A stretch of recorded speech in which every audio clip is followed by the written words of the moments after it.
Al lavoro sul tema della sicurezza idraulica e della prevenzione degli allagamenti nel nostro territorio. Due buone notizie: la prima, la cisterna del Bissuola è quasi conclusa, la vasca della Bissuola sarà in funzione già in autunno e consentirà di dare un'importante risposta a tutto il quartiere della Bissuola, ma anche non mandare in sofferenza altre parti di città come Corso del Popolo o Mestre Centro.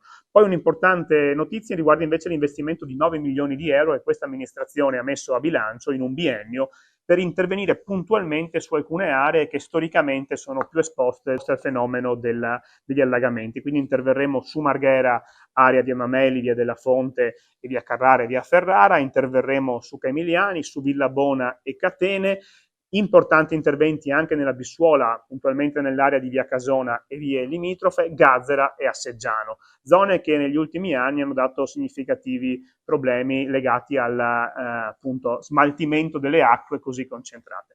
Il cambiamento climatico ci impone di ragionare sempre di più su questi temi e riconfigurare la città alla luce di quanto sta avvenendo. Bombe d'acqua, acquazzoni sempre più potenti obbligano le amministrazioni locali a ripensare anche la rete idrica e togliere le strozzature. Quello che stiamo facendo sarà un lavoro lungo, costoso, ma abbiamo iniziato.